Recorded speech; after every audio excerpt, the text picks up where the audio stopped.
Jen. Hi, Em. How are you doing? Listen, I literally just said off air. I was really not feeling well this morning, and then I did get that Starbucks medicine ball people talk about, and this shit really works. Listen, What there's what was in what this? what are they putting in that? What are they putting in this thing? It says honey citrus mint tea and honey. And cough syrup. What if Starbucks was dosing people? Actually, you want to hear something so funny? Yes. Um, I went to Italy for a wedding, as you know. Um, and we were on a boat at one point, and everyone was getting so seasick, including me. Um, and one of our friends, like people who were invited, they were like, "Oh, I have like nausea stuff," and they were like handing out this nausea Drug dealer. and then they've someone like looked at the bottle, and apparently it was like cough medicine. It was like, "Oh, I thought it was nausea medication." It's just handing out cough medicine to people. Listen, as someone who has accidentally, possibly, maybe once given people too many mushrooms at a party. You were debating whether you were going to say that word, Joe. I was at that party after you had done that. And I would say definitely. It's like, oh, we're just going to take a little microdose. It was. And I didn't. I did the math wrong because I suck at math to begin with. You should have disclosed that maybe before you were. And my husband was like, wait, what are you doing? And I told him, and he was like, that's wrong. And I was like, ow. And then I threw up. It ended up being really fun. But I'm just saying, it happens, okay? Sometimes you think you're being so helpful. Right. You're giving off nausea meds, and then you're like, no, not actually. Good. Not good. But no one was coughing, I'll tell you that.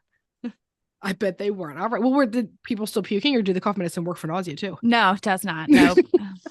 I was unwell. All right. Hey, holiday survival tips. We're back again. It was a two-parter. There were so many questions about it. But first, we have an intro question, which is, what is a popular trend that you have zero interest in? Minus pickleball, from listener Michaela. We love pickleball.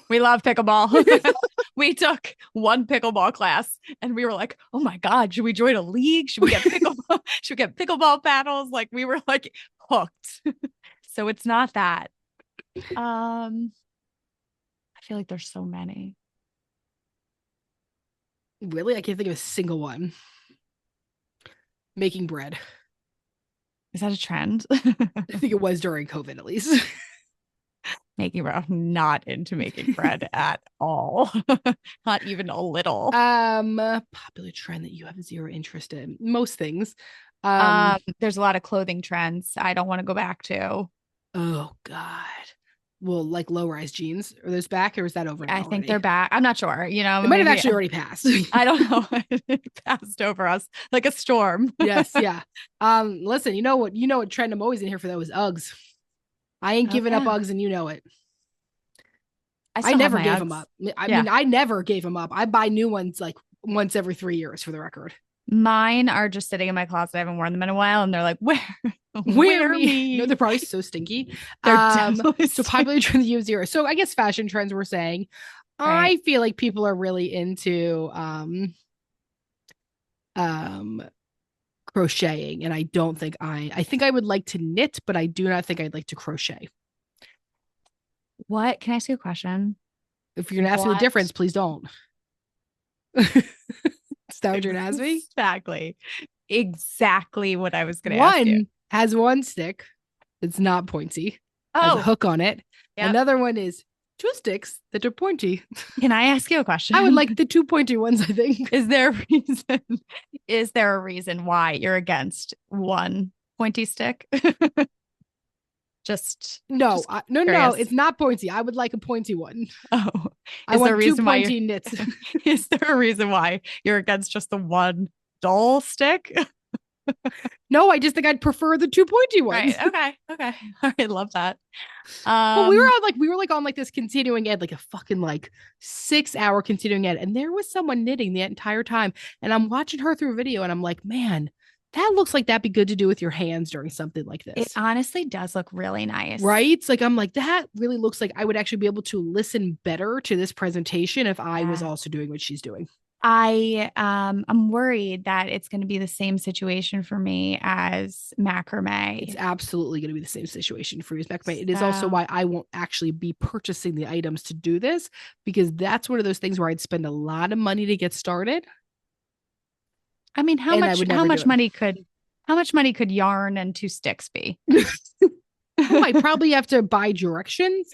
I have to learn somehow. I'm going to have to watch YouTube. Buy? I would be out. Hold on. You have to buy directions. What year is it? Okay. I'm sorry. Where are you getting these? Like Okay. in like a Well, no. manual? Well, You have to we like were okay. buy the So manual? somehow, interestingly enough, a bunch of our clinicians crotch, Definitely not crotch stitch. Cross like stitch. Amelia, Kate Peabody, they're all cross stitching. Everyone's And going home and cross they're stitching. going home and cross stitching. And they like are buying plans off Etsy, they said. Yeah. So that's what I meant by buying directions. That's where I got that from. Oh, I see. Yeah, I feel like it's a little different. Did you ever see the Sex and the City episode where she's like, everyone's going home and backing up their computers and no one's telling me, no one's talking about it. Remember the one where her computer crashes? No. Okay. I do remember that, but I don't remember Yeah. that line, and that's a funny line. Yeah. Um, all right. Well, if you're not surviving on your holidays with crocheting, cross stitching, or knitting, I guess you might need this episode. Right. So we're back here, part 2. We're going to try to finish up some of these listener questions for holiday survival. I found some amazing statistics if we want to just drop some real quick. Drop them bombs, baby. These statistics are on the emotional challenges during the holidays. And the reason why I love statistics is because I think you're seeing like everyone's happy and I'm going to post this amazing picture and, we're all getting together and we're all enjoying ourselves. So I'm going to drop some statistics on you so that you don't feel so alone. Number 1, increased stress levels. According to the American Psychological Association, 38% of people feel their stress increases during the holidays because of financial pressure, time constraints, family dynamics are all key contributors. Another one, a survey by the National Alliance on Mental Illness found that 64% of individuals with mental health conditions feel the holidays worsen their symptoms. So if you are struggling with any sort of mental illness and your symptoms are getting worse right now, it absolutely happens. And then 36% of Americans report feeling lonely during the holidays, despite the season being associated with togetherness. We talked on the last episode about financial strain. So nearly 60% of people feel stressed about gift giving, myself included.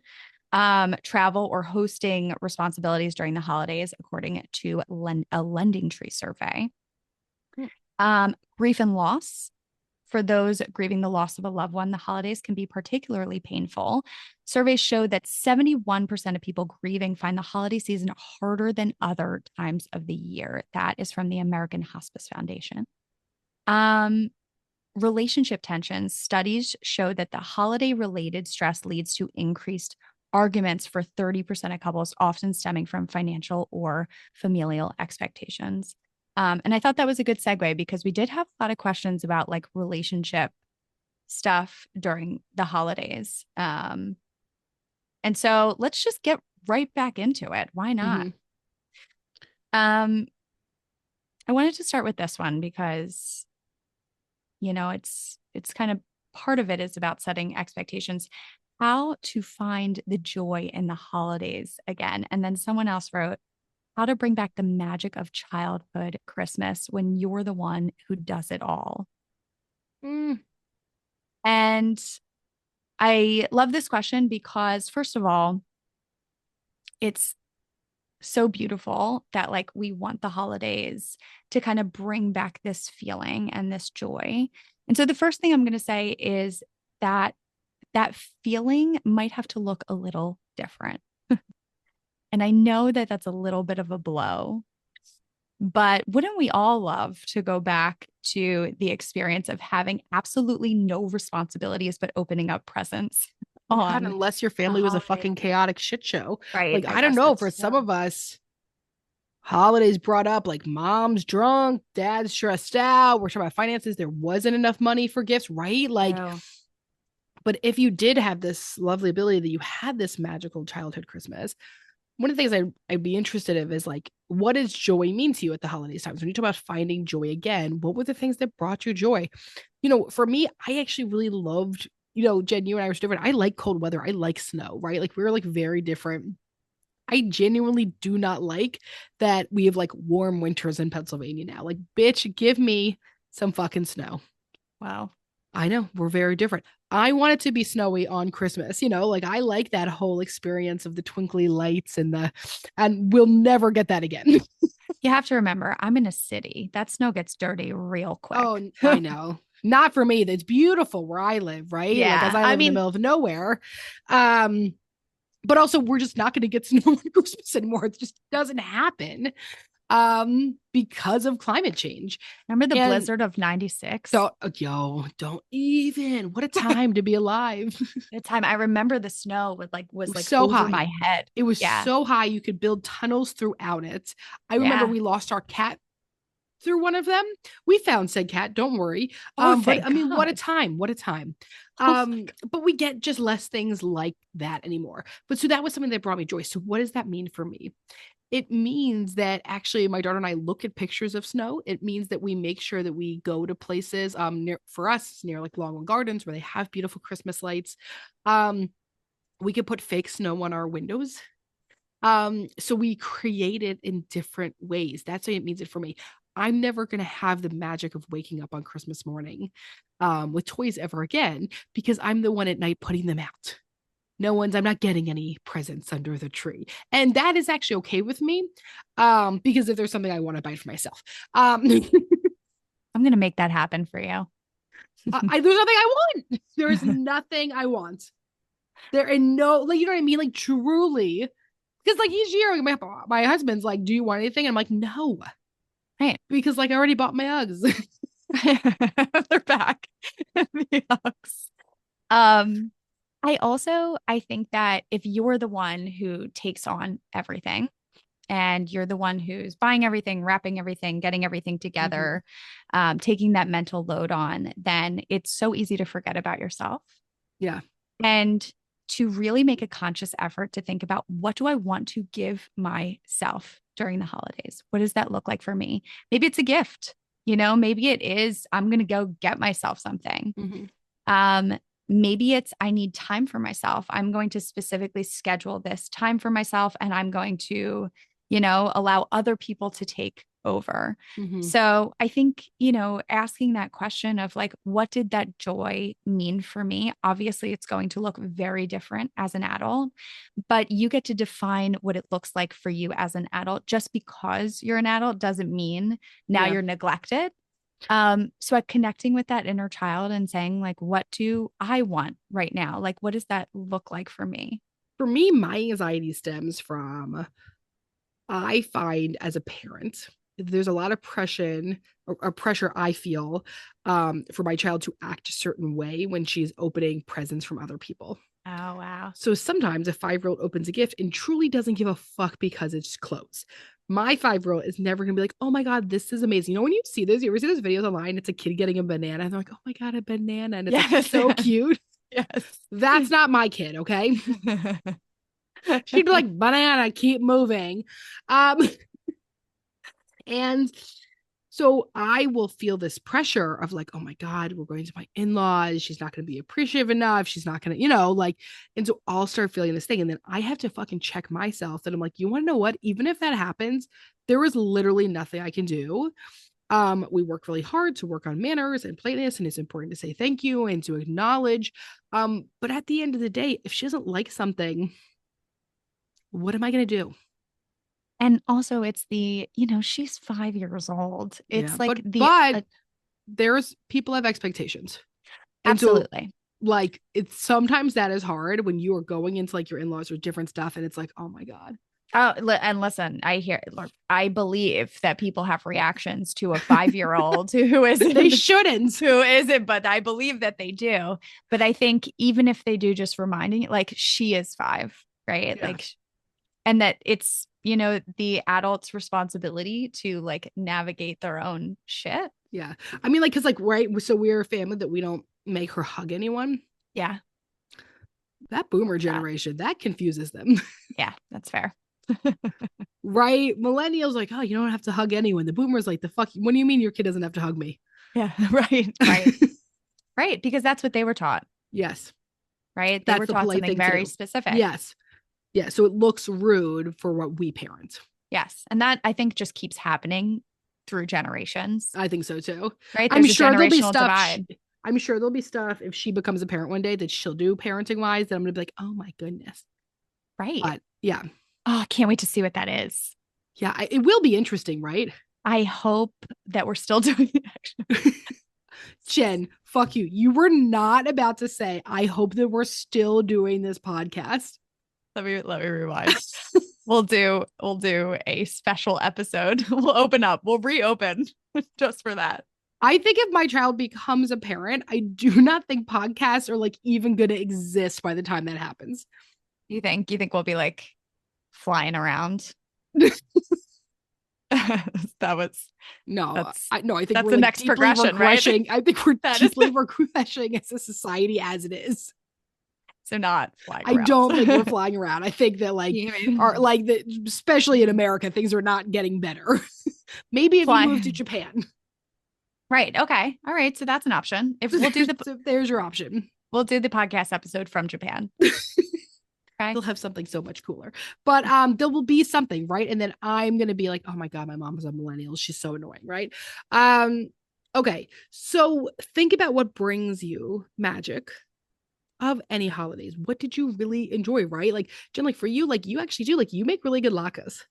Thank you so much. You really do. Thank you. I stopped making them. Well, I wish you would come and make them for me.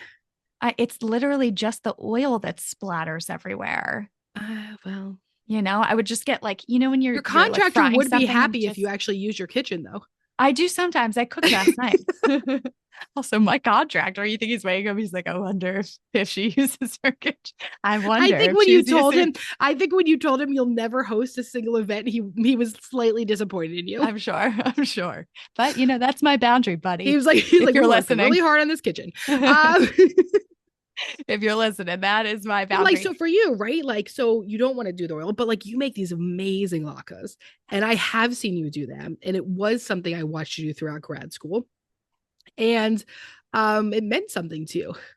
Yeah, I just really like fried potatoes, if I'm being honest. Amazing. Just love them. And yeah, I think the thing that stopped me from doing that is like when the oil splatters and like hits you in the face. Okay, you're missing the I know. I'm being 100% honest. But can you go with it for the purpose of the episode, Jennifer? I'm sorry. Something that gives you a lot of joy.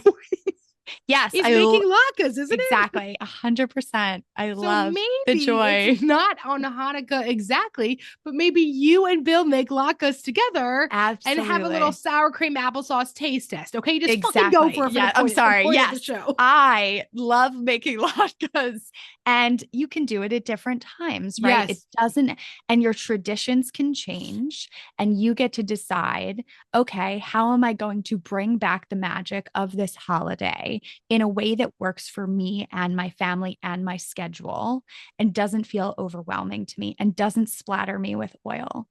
In improv, they say like doing like yes and you just go with it. You are not good at that. No, because I just want to be honest.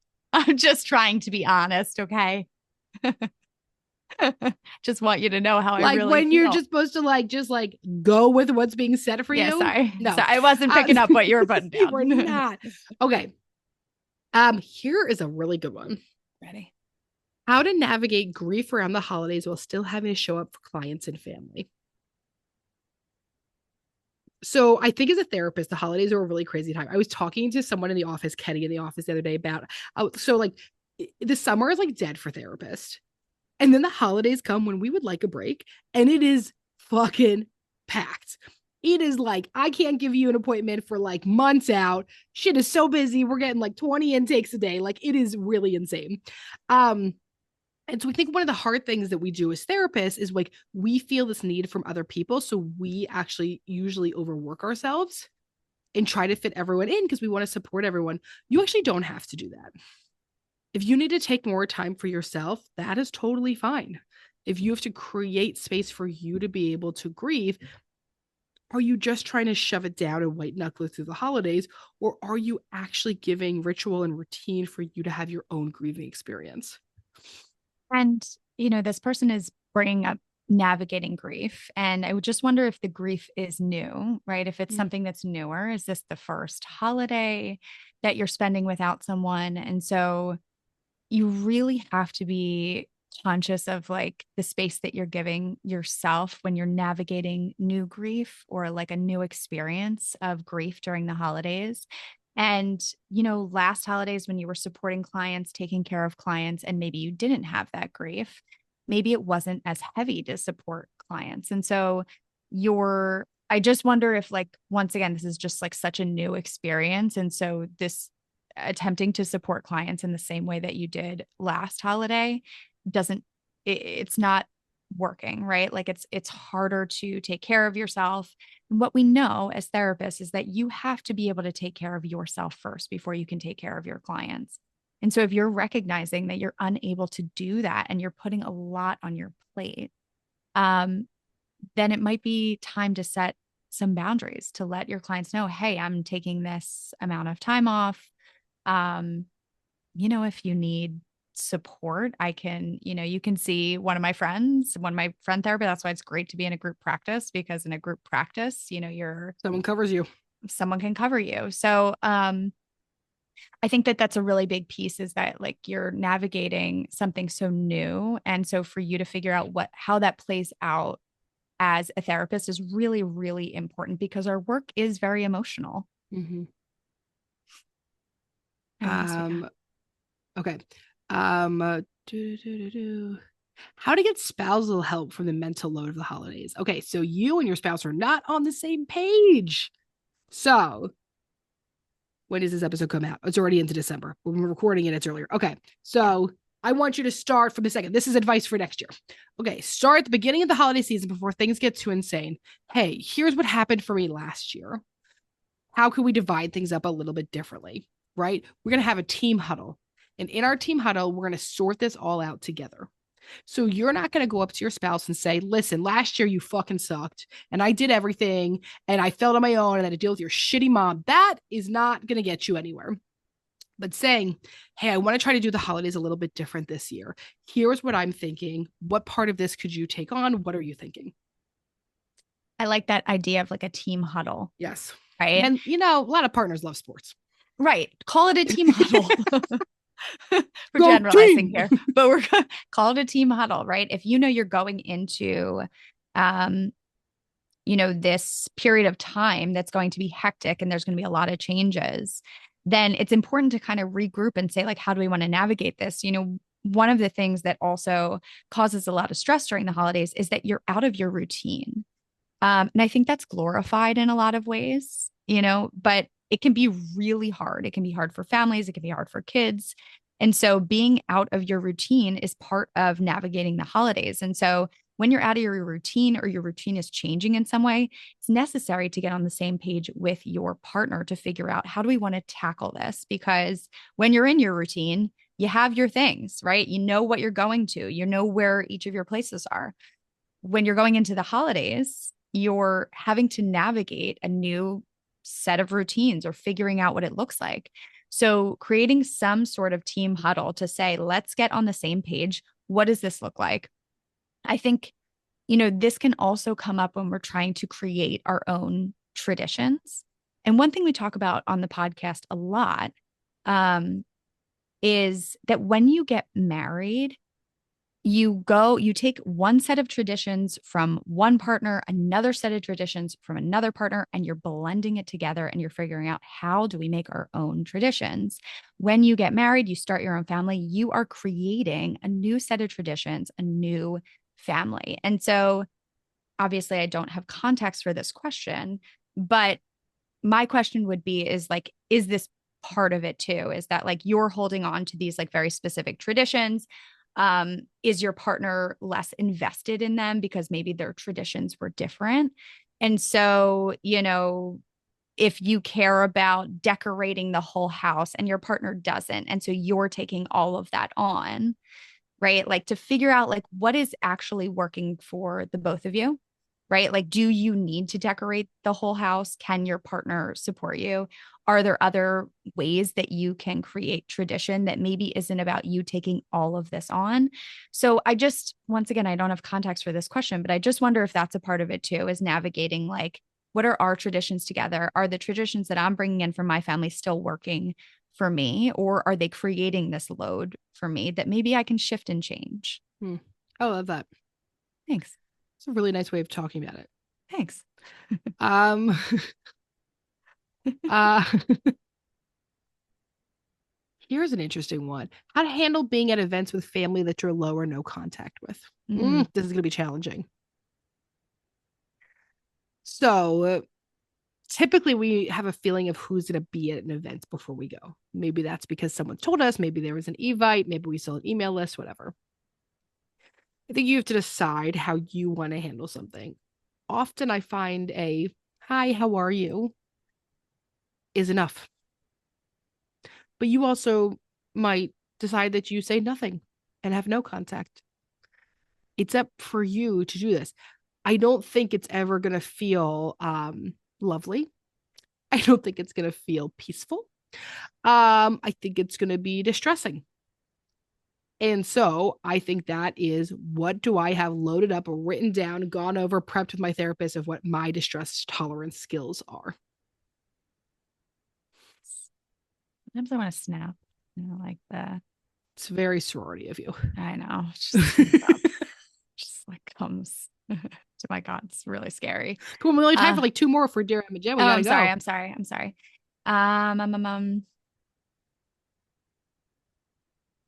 How to survive being the only one who can't afford gifts for everyone. This is really challenging. I'm gonna say this. I went to Goodwill the other day. Everything is like so expensive at Goodwill.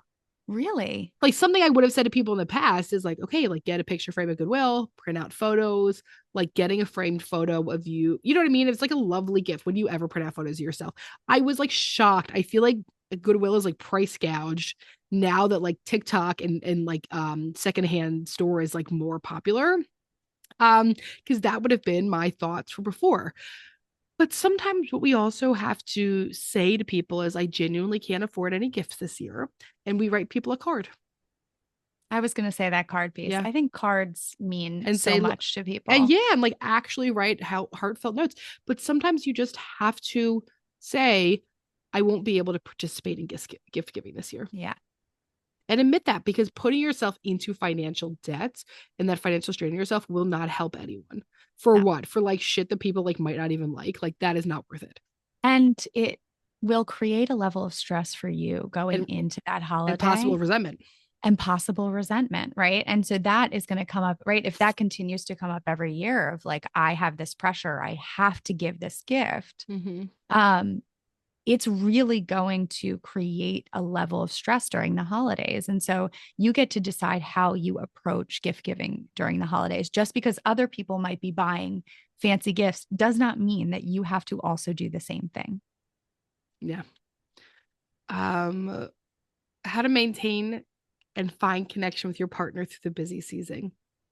This is such a great question because this can apply to throughout the year when things get really challenging and just busy in general. So what time are we carving out together? What conscious connection are we doing? So not just hoping we connect on a Friday night, but genuinely saying, hey, can we have some time together this Friday night? Time away from screens together, time without our phones, playing games together.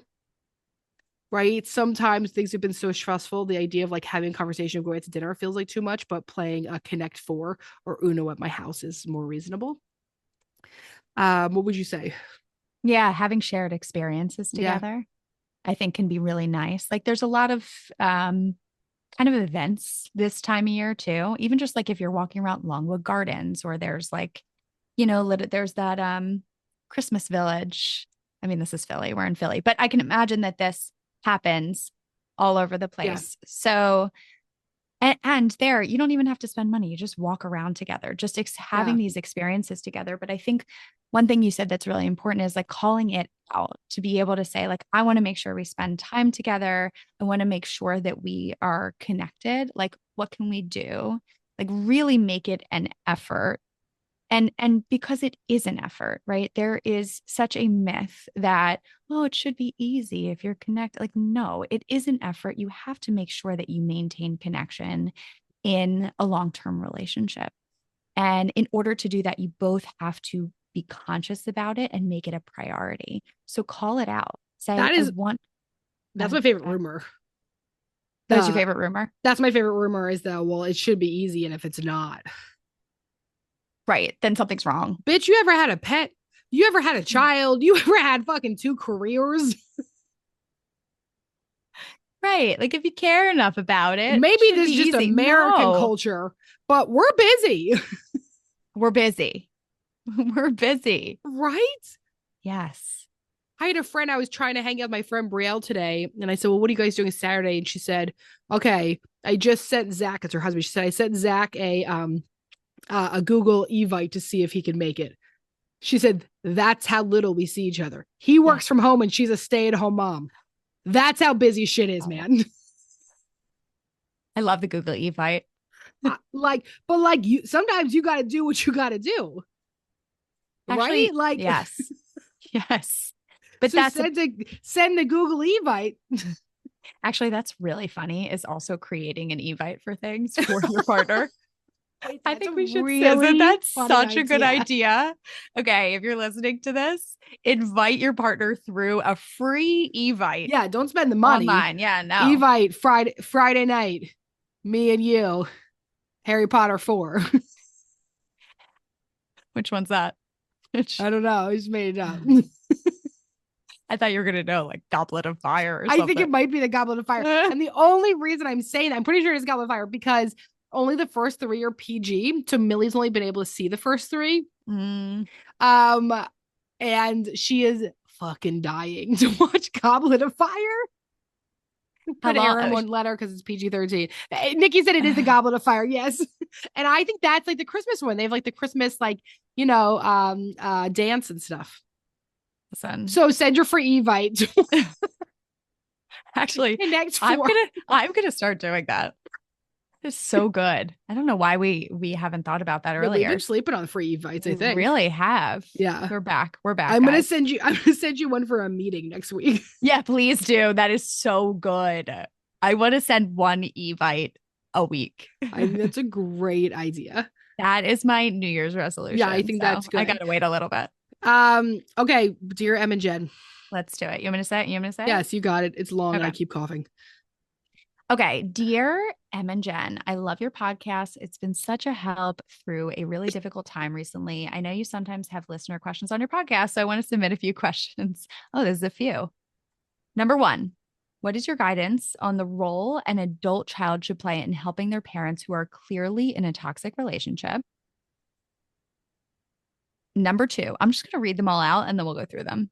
Because then You there's have a to read through the context before. right. Okay, sorry. Go Well, back. No, sorry. no. I hear what you're doing. Read the story and then go Right. to the questions. Okay. Okay. Yeah. Yeah. Sorry about that. Okay. Cut this out. Change this around, Nick. Just For start brief, over and just start for dear Em and Jen. okay, dear Emma Jen, I love your podcast. It's been such a help through a really difficult time recently. I know you sometimes have listener questions on your podcast, so I wanted to submit a few questions. But for brief context, which you're welcome to share anonymously, my parents have been together for over 30 years. My dad had a neglected and abusive childhood and worked really hard to become successful and pull him out of that situation. But he can be emotionally volatile. Throughout my life, He has had frequent outbursts of loud yelling or strong emotion that is hard to predict. My mom is so kind and gentle and has taken this her whole life. A few years ago, there was infidelity on both sides of the relationship, but my mom for much longer. There were a few reasons. She was emotionally manipulated by her therapist, who should be barred for practicing. I hope you reported them. Wow. But I think Therapists don't get reported enough. yes, but I think part of it was never feeling seen or heard by my dad. They have stayed together, but neither of them seem happy. Ultimately, it feels like a really sad situation of my dad who never got the help he needed to work on his childhood trauma and now is very emotionally reactive and feels a lot of shame about it, but doesn't know how to handle it. And my mom, who has lost all of her confidence and lives in a world of learned helplessness and just wants to shrink away and not exist. They are each other's kryptonite, and I don't know what to do as the adult child to help them individually and as a couple. Oof. And so here are her questions. What is your guidance on the role an adult child should play in helping their parents who are clearly in a toxic relationship? You want to start with that one? Mm-hmm. Well, I think you get to define what your role is, actually. Because you're an adult, you have choice. And so what that might mean is I choose to stay out of it. I choose to let these two people be adults. It might mean that I choose to get more involved and bring up my concerns to both of them and help them find resources. It might say to them, if this doesn't change, I won't be involved in this. And so, actually, when you're an adult, you get choice and then you get to define that for yourself. It also, from what I'm reading, it sounds like you are so aware of your parents' dynamic. Of course, I can imagine that dynamic has affected you. Um, and you know that there's a lot of knowledge or understanding about both parents as individuals and what they have experienced and what they've gone through. Um, the thing I would say for you is to also allow yourself to just be kind of the child in the situation as an adult. It isn't your responsibility to take all of this on. Um, you sound like you're extremely analytical and you're maybe a therapist. I'm not sure. But I think something to remember is that it isn't your responsibility to fix this or to change this or to take care of each of your parents. That is something that they have to navigate for themselves. And I just wonder if for you, it feels like that's the only control you might have over the situation is to like figure out where they're both coming from and like how to help them. But I just want to remind you that it's not your responsibility. Number two, how do you help someone who was emotionally abused to find their confidence again? Your job is to support them, it's to not do it for them. Yeah. So, first of all, let's just say I'm so incredibly sorry your mom had this horrible experience in therapy. I would imagine it makes her feel very scared to go back to therapy. And so it might be that you find a coach for her at a time or a group session might feel a little bit more confidence. But hopefully find them some really good support. That might be saying, hey, I'll read this book with you. But also sometimes it's just spending time together, not talking about the abuse, but doing other things, right? We talk a lot about mastery, build self-esteem. Hey, let's learn a new task together. Let's learn to knit together. Let's learn, let's join a bowling league, whatever it is. Why don't we do something together, an activity to gain Yeah. some mastery for confidence? Yeah. And number three, how do you exist around someone who you love, but who is miserable all the time and you see the world differently and is really hard to be around? So you exist within the cracks that you can. You can't exist in the same way you would with someone else. You exist in a way that works for you. So, what that might mean is that we are really good at going to see movies together. What it might mean is that we're really good at talking about books together, of having activities, but not sitting and having dinner together. And what it is that if they're in a really bad space, I have the ability to walk away and say, Dad, it sounds like you're having a really hard day. I'll give you a call tomorrow. I'm going to go home now. I am just gonna say this couple may greatly benefit from relational life therapy RLT. And so if they are looking for group support, I would check out the RLT therapist directory because that would probably be a really good therapeutic method for these folks. Yeah. Something I want to say about number 3 is, um, you know, you once again have found such empathy for your dad and can understand where this is coming from for him. And at the same time, you can set boundaries when he is emotionally volatile towards you. If you get to say, like, this doesn't work for me, I love you, and you're not allowed to treat me like this, and I'm going to walk away. And if you treat me like this, our relationship is going to change. You get to really set that boundary in your relationship with him. And so I think you can have empathy and you can also have really strong boundaries so that you're not being hurt in that dynamic. Thank you so much for tuning in to today's episode of Shrink Chicks. We'll see you back here next week for another session. In the meantime, if you want a question answered or a topic discussed, follow us on Instagram at ShrinkChicks. And if you're looking to get connected with a therapist like us to start or continue your therapeutic journey, visit thetherapygroup.com. Just fill out a contact form on our website, and we will personally match you with one of our amazing therapists. And for all of our therapists and group practice owners out there, we also offer group practice consulting. And if you're looking to support yourself further and support our show, check out our amazing merch options at shrinkchicks.com/merch and our Know Yourself, Grow Yourself journal on Amazon. Also, if you'd be so kind, we'd love a rating review and for you to share with a friend or an enemy or a mother-in-law, honestly, whoever needs it, so that we can keep reaching more people on our mission to bring mental health topics to your ears every week. Thanks for being here with us. And don't forget to grow yourself. You got to know yourself.